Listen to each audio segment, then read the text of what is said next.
আজকে আমাদেরকে বলতে হয় মৌলী সাহেব বিপুল ভোটে নির্বাচিত হয়েছেন এবং নির্বাচিত হবেন সেটা তফসিল ঘোষণার 3-4 দিন আগে আমাকে বলেছি আমি অর্ধেক ভোটে জিতিয়ে থাকবেন। কাঞ্চননগর থেকে আপনাকে সর্বোচ্চ ভোট দিয়ে নির্বাচিত করবেন। আমি মনে করি সেটার প্রতিফলন হয়েছে।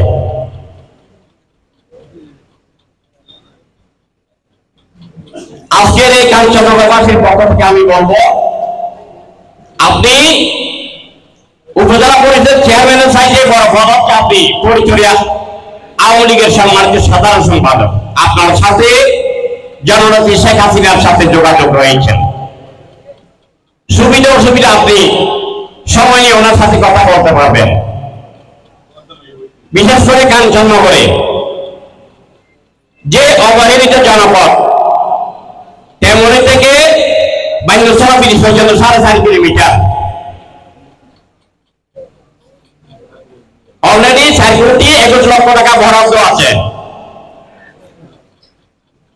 3বার টেন্ডার হয়েছেন। আমি মনে করি সিন্ডিকেটের কারণে সেটা হচ্ছে না।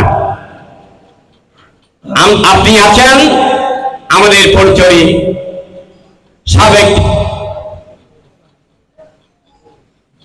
সফল এমপি আলহাজ রফিকুল আনোয়ার কন্যা, বর্তমান যিনি বিপুল ভোটে বিজয়ী হয়েছেন জনাব আসাদুজ্জামান আছেন এবং উদ্যোগী কর্তৃপক্ষ যারা রয়েছে তাদের সাথে যদি কথা বলে এই কাঞ্চননগরে তেমন একটু বান্যসভা ব্রিজের ব্যবস্থা করতে পারেন, আমি মনে করি অনেক সব পাবেন। সর্বোপরি আজকে গালি দিচ্ছে আমাদের জননেত্রী শেখ হাসিনাকে, আওয়ামী লীগকে, আমাকে, আপনাকে, এমপি মহোদয়কে, বিভিন্ন পত্রিকা যারা ফেসবুক মিডিয়াতে বিভিন্ন লেখালেখি করতেছেন। আমি মনে করি সে ব্যাপারে যদি আপনারা মনোযোগ দিয়ে চেষ্টা করেন এই সমস্যার সমাধান হবে ইনশাআল্লাহ। আরো অনেক কাজ রয়েছেন কাঞ্চননগরে, সেই কাজগুলা আমাদের নেতৃবৃন্দ যারা রয়েছেন সবাইকে নিয়ে আমরা এগিয়ে যাব। বিশেষ করে আমাদের সাবেক চেয়ারম্যান আবু কাসেম চৌধুরী বলেছেন আমরা কাঞ্চননগরবাসী সবাই একমত। আমি বলি আপনাদের সাথে আমি একমত। তবে কাঞ্চননগরে কোন সন্ত্রাসী কার্যকলাপ করতে পারবে না। অতীতে আমাদের মা বোনেরা কষ্ট পেয়েছেন, সেই কষ্ট পেতে আমরা চাই না। আমরা একমত কাঞ্চননগরের উন্নয়নের জন্য, আমাদের মা বোনের ইজ্জত রক্ষার জন্য, আমাদের এই কাঞ্চননগরের সর্বস্তরের জনগণ যাতে নির্দ্বিধায় কোন সঞ্চয় না রেখে নির্ভয়ে চলতে পারে সেই ব্যবস্থা আপনাদেরকে করতে হবে, আমাদেরকে করতে হবে। আমি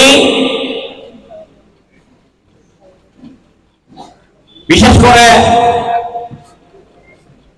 চেয়ারম্যান মহোদয়ের প্রতি অনুরোধ জানাবো, কাঞ্চননগরে কিছু কিছু লোক, আমি অমুকের লোক সমগ্র লোক বলে এখানে আকাশ প্রকাশ করতে চাই।